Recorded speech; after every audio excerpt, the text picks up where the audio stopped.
Pemirsa, Indonesia saat ini telah memasuki puncak musim kemarau.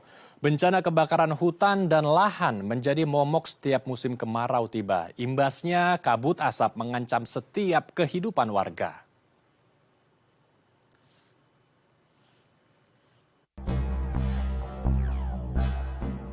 Indonesia telah memasuki musim kemarau.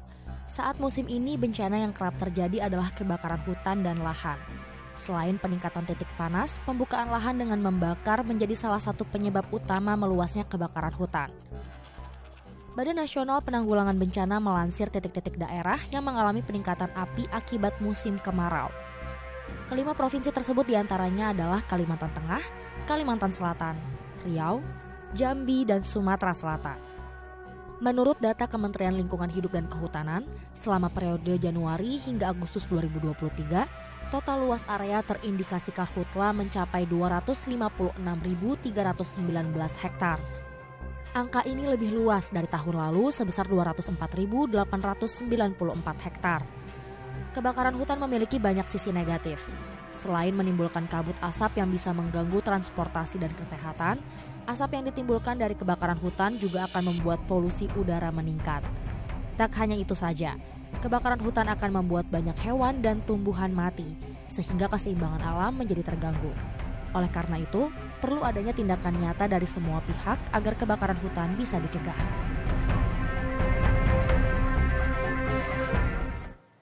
Ya, untuk membahas hal ini lebih lanjut, kita telah terhubung langsung dengan Abdul Muhari, selaku Kepala Data Informasi dan Komunikasi Kebencanaan dari Badan Nasional Penanggulangan Bencana atau BNPB.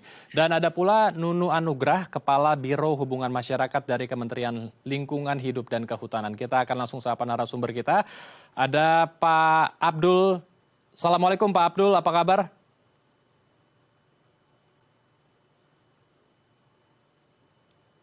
Pak Abdul, bisa dengar suara saya, Pak?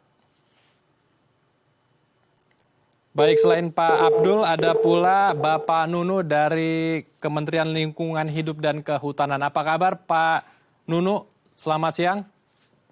Siang, Mas. Baik. Baik, kita Selamat langsung siang, saja membahas tentang diskusi kita hari ini, yaitu tentang mitigasi kebakaran hutan dan lahan. Pak Nunu, ini bukan yang kali pertama Indonesia menghadapi karhutla ya, karena ini sudah menjadi seperti budaya tahunan yang harus dihadapi oleh warga kita. Nah, tetapi sebelum saya mendalaminya lebih lagi, apa yang menjadi permasalahan utama di daerah Kalimantan ya yang terdampak berat dari karhutla ini? Apa yang menyebabkan karhutla ini menjadi seperti sebuah langganan di daerah Kalimantan? Pak Nunu, apakah banyaknya pembakaran lahan dan hutan untuk membuka lahan baru? Konteks karhutla itu ibarat konsepnya segitiga, Mas Andrew. Jadi ada 3 unsur penyebab begitu ya. Ada panas atau api, kemudian ada oksigen dan ada bahan bakar. Nah, kalau kita tidak bisa memanage itu, maka terjadilah yang disebut fire spot gitu ya, kebakaran. Dan riset atau data saintifik menunjukkan di Indonesia itu 99%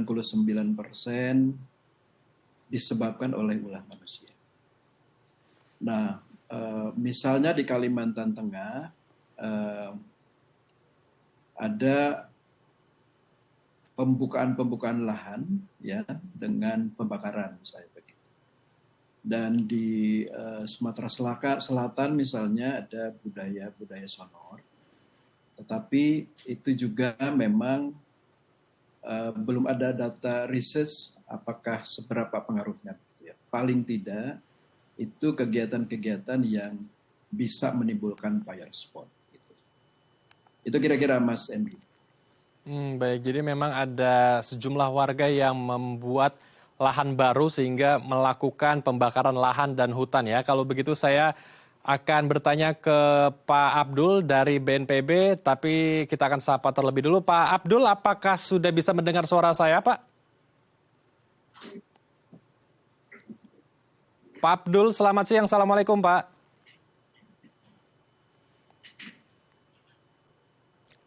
Baik, Sepertinya kami masih memiliki gangguan komunikasi dengan Bapak Abdul. Kita akan melanjutkan kembali diskusi kita dengan Bapak Nunu. Pak Nunu, kalau dari pemerintah sendiri apa saja yang sudah dilakukan untuk menangani hal ini? Karena ini sudah berbulan-bulan Pak, warga kita menghadapi kabut asap dan tentu ada banyak sekali dampak buruknya untuk kesehatan warga kita di sana Pak. Ya, baik Mas Andrew. Jadi kebakaran hutan dan lahan ini hampir kerap ya terjadi setiap tahun. Dan mungkin kalau dilihat sejarah yang paling dahsyat itu di tahun 2015 karena fenomena El Nino. Nah sekarang juga BMKG menyebut fenomena El Nino begitu ya. Sehingga upaya-upaya yang dilakukan pemerintah tentu di dalam perspektif dan basis Kementerian Lingkungan Hidup dan Kehutanan, kami mempunyai 3 klaster gitu yang tengah dan sedang dilakukan. Yang pertama analisis iklim dan langkah. Jadi kita selalu dengan menggunakan basis data science, data BMKG dan institusi lain, kemudian dianalisis perlu tidak dimodifikasi cuaca dan lain-lain. Itu analisis iklim dan langkah. Kemudian ada pengendalian operasional yang kita sesungguhnya masing-masing institusi itu punya basis organisasi tapaknya. Seperti misalnya Kementerian LHK mempunyai unit DAOPS, unit Semanggala Agni. Hal yang serupa dengan Polri, TNI, BNPB juga punya BPPD di masing-masing provinsi atau kabupaten. Kemudian pengelolaan lanskap. Bagaimana konteks kelola kawasan atau area hutan dengan kawasan atau area penggunaan lain. Sehingga ini maknanya bagaimana setiap pemangku pengelola kawasan, baik kawasan hutan maupun area penggunaan lain, mempunyai tanggung jawab untuk mengelola dan menghindari kejadian karhutla di masing-masing area. Kemudian dalam konteks upayanya, maka kita ada 3 langkah. Upaya pencegahan misalnya, kita giat melakukan operasi patroli pencegahan karhutla. Kemudian kita juga melakukan awareness program terhadap masyarakat begitu ya. Karena sesungguhnya yang berhadapan langsung dengan titik api adalah masyarakat atau desa setempat. Kemudian teknologi modifikasi cuaca juga dilakukan bersama stakeholders lain, ada BNPB, ada BRIN, ada BMKG, TNI, Angkatan Udara, Polri, dan lain-lain. Koordinasi, komunikasi, partisipasi aktif masyarakat, termasuk masyarakat peduli api. Kira-kira bentukan formal pelembagaan masyarakat dalam konteks partisipasi di karhutla seperti itu. Kemudian kita juga punya langkah ketika terjadi fire spot. Gitu, ya. Kita ada konteks pemadaman, kemudian penanggulangan, dan penanganan pasca. Bagaimana kita mulai dari monitoring hotspot, di mana ada hotspot, kemudian ketika terjadi fire spot dipadamkan, kemudian ketika terjadi karhutla, maka setelahnya kita akan hitung berapa luasan, dan penanganan pasca, misalnya perlu direhabilitasi atau direstorasi atau dipulihkan kembali habitat. Saya kira 3 langkah itu, dan kesemuanya paradigmanya sekarang adalah paradigma pencegahan. Sehingga kita cukup banyak belajar dari kejadian tahun 2015 dan tahun-tahun berikutnya. Saya kira itu Mas Andrew. Baik, jadi ada 3 upaya atau 3 langkah yang sudah dilakukan oleh Kementerian Lingkungan Hidup dan Kehutanan ya. Namun alangkah baiknya lebih baik kita mencegah daripada mengobati ya atau menangani sebuah masalah. Kalau kita lihat ini kan bukan sebuah kejadian pertama kali Pak. Sudah berkali-kali di Kalimantan mengalami karhutla dengan rentang waktu yang cukup panjang, berbulan-bulan. Apakah sebetulnya ada upaya preventif yang dilakukan dari pemerintah atau edukasi tentang dampak buruk dari pembakaran lahan dan hutan, terutama lahan gambut ini Pak? Karena kedalaman dari lahan gambut di sana kurang lebih 3-5 meter, sehingga untuk memadamkannya ini tidak mudah. Apakah sebetulnya ada upaya preventif atau sanksi tegas supaya warga yang ingin melakukan pembakaran lahan ini berpikir ulang? Ya, betul. Seperti yang tadi saya sampaikan dalam konteks atau upaya pencegahan, awareness program termasuk sosialisasi dan lain-lain, pendekatan pelembagaan ke dunia pendidikan, kemudian ke masyarakat, begitu ya. Kemudian kita membuat pola dan pembentukan masyarakat peduli api, patroli terpadu bersama masyarakat, itu kita lakukan dalam konteks pencegahan. Nah, dalam konteks Gakum juga, di samping sekarang misalnya kita lakukan upaya pemadaman, terutama pada area-area gambut gitu ya. Upaya penegakan hukum juga tengah kami lakukan. Kita punya Direktorat Jenderal Penegakan Hukum, Lingkungan Hidup dan Kehutanan, kemudian sejak Januari 2023 hingga 5 Oktober 2023, upaya penegakan hukum yang sudah dilakukan adalah memberikan surat peringatan kepada 220 perusahaan gitu ya, dan non perusahaan artinya yang punya lahan, untuk yang terindikasi bahwa lahan atau kawasannya terindikasi ada hotspot dengan tingkat hotspot yang lebih dari 80% gitu kira-kira. Kemudian upaya penyegelan terhadap lokasi-lokasi atau perusahaan-perusahaan yang terbakar juga dilakukan. Sejumlah 35 ya. 35 perusahaan sudah dilakukan upaya penyegelan. Nah, langkah hukum terpadu juga dilakukan bersama KLHK, Kejaksaan dan Kepolisian. Kemudian upaya hukum berlapis juga dilakukan. Sehingga pengenaan sanksinya tidak hanya pengenaan sanksi administratif, kita juga lakukan upaya gugatan perdata dan pidana gitu kira-kira. Itu saya kira di upaya penegakan hukum yang KLHK tengah lakukan, Mas Endro.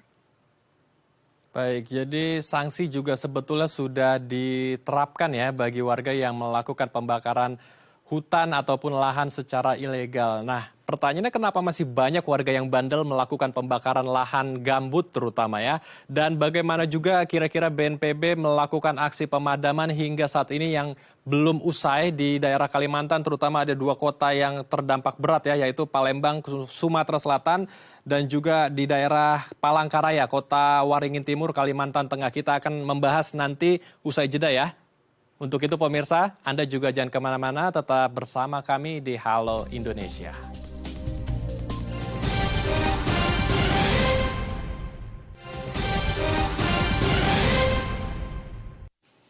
Terima kasih pemirsa, Anda masih bersama kami di Halo Indonesia. Kita akan melanjutkan diskusi kita bersama Bapak Abdul dari BNPB dan ada Bapak Nunu dari Kementerian Lingkungan Hidup dan Kehutanan. Namun sebelum saya ke Pak Nunu, saya akan bertanya terlebih dulu ke Bapak Abdul. Bapak Abdul, apakah sudah bisa mendengar suara saya dengan jelas, Pak? Ya, bisa Mas Andrew. Baik. Pak Abdul, boleh diceritakan bagaimana situasi dan kondisi terkini di tempat yang terdampak berat dari karhutla ya, utamanya adalah Kalimantan, yaitu Palangkaraya dan Kota Waringin Timur. Karena saya dengar di sana setiap hari akan ditemukan 10 titik baru dari lokasi api yang baru, Pak Abdul. Ya, kita selalu melakukan pemantauan perkembangan dari kondisi hotspot dan firespot, tidak hanya di 2 daerah tadi ya, ada 6 provinsi prioritas yang kita selalu pantau. Di Sumatera itu ada Riau, Jambi, Sumsel, Sumatera Selatan, kemudian di Kalimantan itu ada Kalbar, Kalteng, dan Kalsel. Nah, memang kalau kita lihat dari analisis, kita selalu membandingkan perkembangan atau jumlah hotspot mingguan dari 6 provinsi ini. Yang paling signifikan itu sebenarnya memang di minggu ke-5 September kemarin. Jadi di minggu ke-5 September kemarin itu exposure awan yang biasanya di bagian utara ekuatornya Indonesia itu termasuk di situ ada Riau, setengah Jambi, kemudian Tengah Kalimantan Barat, Tengah Kalimantan Tengah yang biasanya itu secara periodik tetap masih bisa dibasahi oleh hujan. Di minggu ke-5 September itu eksposurnya terbuka. Jadi awannya sedikit terbuka sehingga daerah-daerah yang biasanya tetap terkontrol itu titik hotspotnya menjadi luar biasa, termasuk Riau di minggu ke-5 September itu. Tetapi di data kita di awal Oktober ini hanya 2 provinsi yang mengalami kenaikan hotspot dan fire spot, yaitu Kalimantan Tengah dan Kalimantan Barat. Dan 2 provinsi khususnya Kalimantan Barat, Kalimantan Tengah dan Kalimantan Selatan di tanggal 8 dan tanggal 9 kemarin Oktober itu diguyur hujan dengan intensitas cukup tinggi ya, antara intensitas sedang hingga tinggi, hampir merata di semua kabupaten kota. Ini juga mendukung menurunnya jumlah hotspot di 2 kawasan ini yang sebelumnya khususnya Kalimantan Selatan itu cukup signifikan. Tetapi tadi sudah disampaikan oleh Pak Nunu, kita lintas institusi bekerja sama khususnya untuk mendukung pengendalian karhutla ini tidak hanya dari operasi Satuan Tugas Darat, tetapi juga Satuan Tugas Udara yang sejak tanggal 3 Oktober itu kita sudah mendeploy 5 unit fixed wing, ya, pesawat fixed wing untuk memperkuat armada kita di TMC, dan hasilnya alhamdulillah di tanggal 8 sama 9 itu hujannya turun cukup merata di Kalimantan Tengah, Kalimantan Selatan. Nah, memang PR kita ini masih ada di Sumatera Selatan, khususnya Ogan Komering Ilir. Ini yang masih kita coba terus upayakan dari sisi TMC, tapi memang TMC ini kan bergantung pada eksposur awan hujan potensial yang bisa kita semai dengan garam ya. Tetapi meskipun potensinya hanya 30%, 40% ketika awan itu ada, kita akan tetap coba untuk optimalkan. Dan selain itu, kita saat ini di 6 provinsi prioritas ini sudah mendeploy 37 unit heli, 25 unit waterbombing dan 12 unit heli patroli. Ini juga kita optimalkan untuk melakukan pengendalian awal, karena sebenarnya pengendalian karhutla ini sangat bergantung pada seberapa cepat kita merespon ketika ada laporan fire spot-nya. Karena pada kondisi kering seperti ini, sebenarnya yang menjadi musuh kita itu kecepatan rambat api itu luar biasa, karena rantingnya kering, gambutnya kering, sehingga eskalasi daerah terbakar itu sangat cepat gitu. Nah, respon awal ini yang sangat menentukan kita bisa mengendalikan api. Tapi dari data laporan Satgas daerah yang kami terima di Pusdalop BNPB, secara umum rata-rata waktu terbakar karhutla di tahun 2023 ini masih jauh lebih terkendali daripada 2018-2019. Rata-rata waktu terbakarnya lahan di 2023 ini itu catatan kami dari 3 jam sampai 45 sampai 48 jam. Jadi dari 3 jam sampai 3 hari. Meskipun ada beberapa tempat misalkan Ketapang atau Ogan Komering Ilir yang cukup lama. Tetapi ini cukup lama ini bukan satu tempat, bukan satu sumber. Begitu satu lokasi kita padamkan, ada satu titik lagi yang kemudian tereskalasi. Begitu satu titik kita padamkan, ada titik lain yang tereskalasi. Atau begitu hari ini kita bisa selesaikan, besok muncul lagi. Nah, hal-hal seperti ini yang terus diupayakan oleh tim di lapangan untuk bisa melakukan pengendalian seoptimal mungkin, Mas Andrew. Baik, jadi memang ada kendala yang harus dihadapi ya. Lahan gambut yang kondisinya kering dan kencangnya angin. Ini juga mungkin jadi persoalan besar bagi tim BNPB serta berbagai komunitas untuk bekerja sama dalam menangani kebakaran hutan dan lahan ini. Apakah harus ada sistem atau mitigasi lain untuk memadamkan seperti sistem injeksi, mengalirkan air ke dalam tanah langsung, mengingat lahan gambut ini kan tidak dangkal ya, kurang lebih ada 3-5 meter ke bawah sana. Sehingga ya alangkah lebih baiknya kita mengalirkan air langsung ke bawah, tidak hanya di permukaan. Kalau di permukaan saja mungkin tidak begitu efektif, Pak Abdul. Semua cara sudah kita upayakan, Mas. Jadi yang barusan disampaikan juga sudah kita lakukan, dan dukungan sarana prasarana untuk itu, baik pompa bornya, baik pompa penyambungnya maupun pompa memasukkannya lagi ke air juga sudah kita dukung di 6 provinsi ini. Artinya hampir semua alat teknologi yang ada di dunia ini sudah kita adakan dan sudah kita deploy ke 6 provinsi itu. Jadi ini benar-benar optimal. Memang sekali lagi tadi juga disampaikan oleh Pak Nunu, mau nggak mau kita harus sampaikan ya bahwa 99% penyebab kebakaran itu pasti manusia, mau sengaja mau tidak sengaja. Jadi penyebab kebakaran ini bukan El Nino-nya, bukan musim keringnya. Itu hanya katalis yang mempercepat waktu penjalaran, waktu eskalasi daerah terdampak. Penyebab utama yang menyebabkan awal kebakaran itu pasti manusia. Nggak ada di alam ini yang tiba-tiba terbakar. Ada petir, Pak, segala macam. Petir itu nggak ada di musim kemarau. Petir itu cuma ada di musim hujan. Jadi kami dari BNPB memang mencoba juga dengan BPBD, Satgas TNI, Polri, Manggala Agninya, KLHK. Memang pendekatan persuasif kita ke masyarakat itu sangat penting. Ditambah, saat ini itu sebenarnya masih ada regulasi-regulasi di daerah yang memungkinkan masyarakat diperbolehkan, terutama masyarakat asli ya, masyarakat adat diperbolehkan untuk membuka lahan dengan cara dibakar dengan luasan kurang dari 1 hektar. Nah, hal-hal seperti ini memang perlu kita sisir ulang. Kalau seandainya masih ada regulasi-regulasi yang mungkin bisa berpotensi untuk menciptakan eskalasi atau potensi karhutla pada musim ini, mungkin kita harus lakukan hold dulu atau kita batalkan dulu regulasi-regulasi daerah yang seperti itu, Mas Andrew. Baik, saya bergeser ke Pak Nunu. Pak Nunu, kita tahu ini sudah berbulan-bulan karhutla terjadi di daerah Kalimantan, bahkan juga bergeser juga ke Palembang.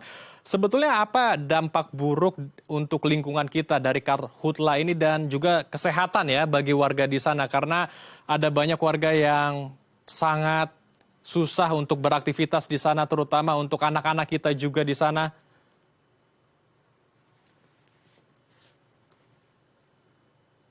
Yang paling mudah dirasakan adalah dari kualitas udara ya, Mas. Saudara, dan kami KLHK juga bersama Dinas Lingkungan Hidup di provinsi maupun kabupaten selalu melakukan pengukuran kualitas udara atau yang kita sebut dengan ISPU ya, Indeks Standar Pencemaran Udara.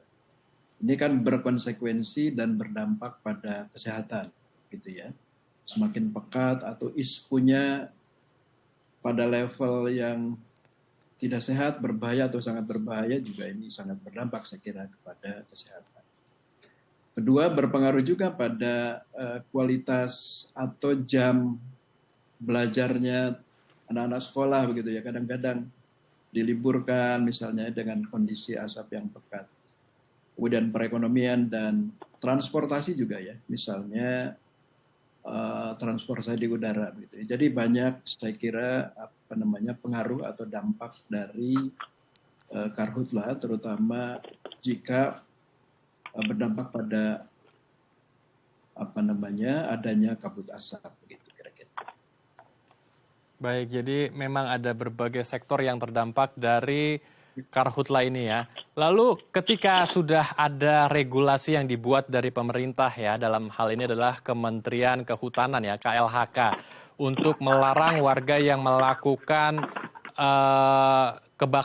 melakukan pembakaran secara liar, secara ilegal di lahan gambut.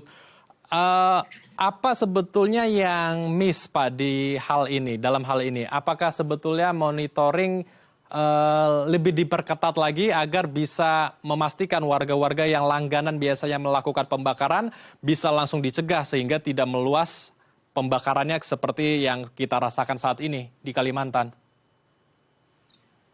Ya, seperti yang Pak Abdul tadi sampaikan, sistem deteksi kita sudah sangat baik saya kira ya. Di KLHK misalnya ada sistem Sipongi ya. Itu pemantauan hotspot, titik panas dan lain-lain saya kira sudah lengkap. Dan kami juga punya alat atau sistem monitoring hutannya, gitu. Atau Simontana.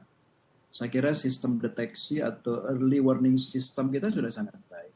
Tinggal sebetulnya behavior kita semua ya, sebagai manusia begitu. Upaya kesadaran kita juga harus semakin ditingkatkan sehingga bahwa api dan asap dalam skala yang eskalasinya tinggi itu sangat berdampak bagi kita, berdampak bagi kesehatan dan semua sektor termasuk sektor lingkungan hidup. Baik, terakhir ke Pak Nunu.